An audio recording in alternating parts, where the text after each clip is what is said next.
ආයුබෝවන් SLR Academy YouTube channel එකට ඔයාලවදත් ආදරයෙන් පිළිගන්නවා. ඉතින් අදත් මම ඔයාලව හම්බෙන්න ආවේ ඔයාලට තවත් වටිනා කියන පාඩමක් අරගෙන අද මම ඔයාලට කියලා දෙන්නේ crossover අත කොහොමද නිර්මාණය කරගන්නේ කියලා. ඉතින් ඔයා තාමත් මගේ channel එකට අලුත් කෙනෙක් නම් channel එක subscribe කරලා මාත් එකතු වෙන්න කියලා ආරාධනා කරනවා.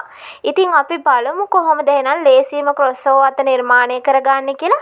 මෙන්න මේ විදිහට නැම්මට තියෙන විදිහට ඔයාගේ රෙදි කොටස හෝ ඔයාගේ පේපර් එක තියාගන්න ඕනේ. ඒ තියාගෙන ඔයාගේ රෙදි කොටස නම් මෙන්න මේ විදිහට කෙලින් ඉරක් ඇඳ ගන්න. එතකොට ඔයාගේ මිමි හරි කෙලින් ලකුණු කරගන්න පහසුයි. ඉතින් අපිට මුලින්ම මේකේ මූලික අත හදාගෙන ඉන්න ඕන. මූලික අත දන්නේ නැති කෙනෙක්ට පුංචි මතක් කිරීමක් කරන්නම්. මුලින්ම සම්මත අඟල් 4ක් හෝ 4.5ක් පහතට ලකුණු කරගන්න.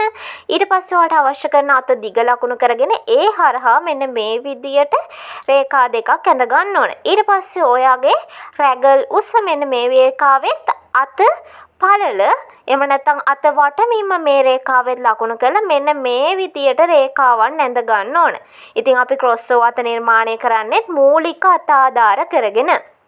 ඊට පස්සේ මෙන්න මේ රේඛාව මේ ඔයා දකින විදියට සමාන කොටස් 4කට බෙදා ගන්න ඕනේ. ඉතින් මම මෙතනදී මූලික අත ඉක්මනට කරගෙන යන්නේ මූලික අත සම්පූර්ණ වීඩියෝස් විදියට මම කරලා තියෙන හින්දා ඔයාලට ඒක දැනගන්න අවශ්‍යයි නම් මගේ channel එකේ අනිත් වීඩියෝ බලන්න පුළුවන්. ඊට පස්සේ මේ විදියට අඟල් භාගයක් මේ විදියට ඉහළට ලකුණු කරලා මෙන්න මේ විදියට මූලික අත ඇඳ ගන්න තමයි තියෙන්නේ. ඉතින් මම මේක මතක් කිරීමක් තමයි ඔයාලට කරේ මූලික අත කොහොමද කරගන්නේ කියලා.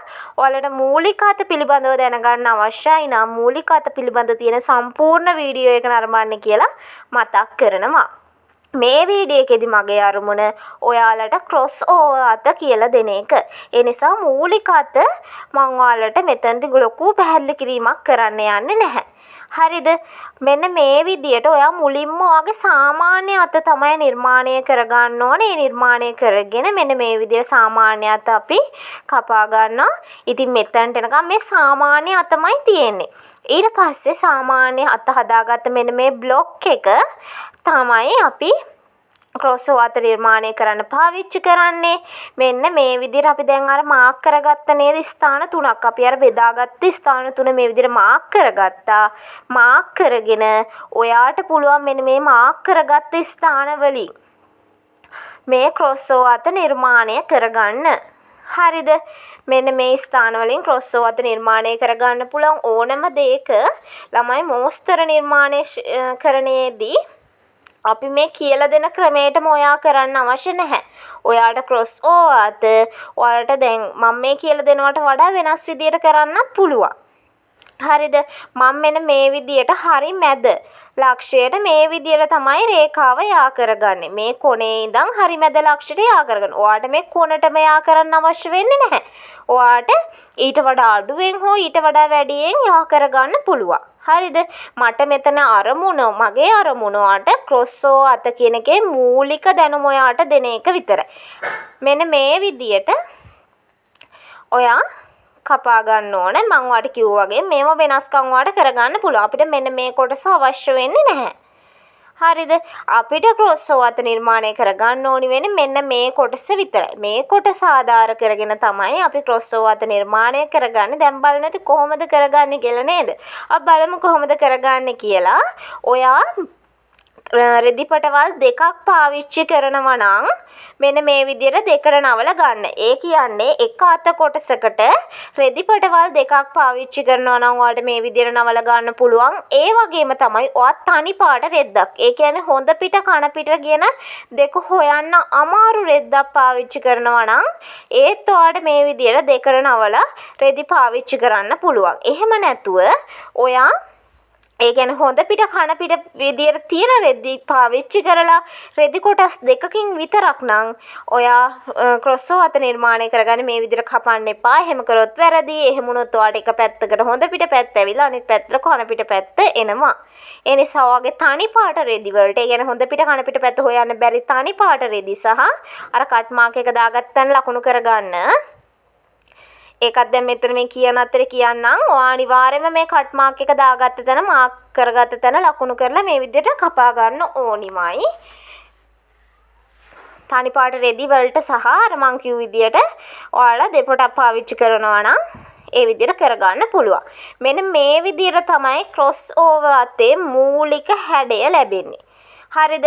මේක ඔයාට කැමති විදිය වෙනස්කම් කරගන්න පුළුවන්. ක්‍රොස් ඕවර් අත ඔයා يعني තනි පාට රෙදි නැතුව මෙන්න මේ විදිහට හොඳ පිට කන පිට පැති දෙකක් තියෙන රෙදි පාවිච්චි කරනවා නම් එක කොටසක් කපාගෙන තමයි අනෙත් කොටස කපා ගන්න ඕනේ. ඒ කියන්නේ ඔයාට කොටස් දෙකම එක සැරේ කපා ගැනීමේ හැකියාවක් නැහැ. ඔයා එක කොටසක් කපාගෙන ඊට පස්සේ නැවත වතාවක් බ්ලොක් එක තියලා තමයි අනෙත් කොටස කපා ගන්න ඕන. හරිද? මං හිතනවා පැහැදිලි වෙන්න ඇති කියලා. මෙන්න මේ විදියට දැන් අපි ක්‍රොස් ඕවර් අතේ මූලික හැඩය හදාගෙන තියෙන්නේ. මේ තියෙන්නේ ක්‍රොස් ඕවර් අත.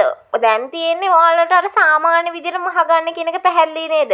ඒ මහ ගන්න කලින් හොඳට මතක තියාගන්න මෙන්න මේ යට වාටි දෙක ඔයාලට පයිපින් එකක් අල්ලලා හෝ මහ ගන්න පුළුවන්. යට වාටි දෙක මහගෙන ඉන්න.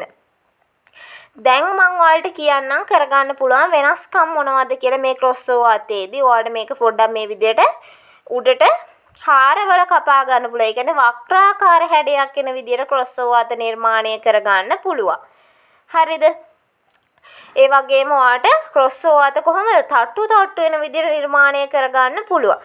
ඔයාලට එක අවස්ථාවන් වලදී ඔයාලට එක විදිහට මේ ක්‍රොස් ඕවර් අත බොහොම නිර්මාණශීලී විදිහට පාවිච්චි කරන්න පුළුවන්. මම මේ අඳිනවා වගේ වක්‍රාකාරව ඔයාලට පාවිච්චි කරන්න පුළුවන්.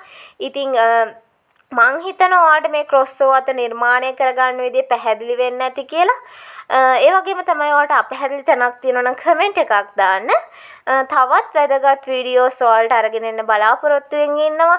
ඒ වගේම තමයි මගේ ගෲප් එකත් එක්ක එකතු වෙන්නේ නැති අයට ගෲප් එකත් එක්ක එකතු වෙන්න කියලාත් ආරාධනා කරනවා. Facebook එකේ ඔයාලට පුළුවන් SLRT Academy කියලා තියෙන Facebook private group එකත් එක්ක එකතු වෙන්න. ඉතින් මේ විදිහට තමයි ක්‍රොස් ඕවර් අත නිර්මාණය කරගන්නේ. තවත් අලුත් වීඩියෝකින් ඉක්මනටම හමු වෙමු.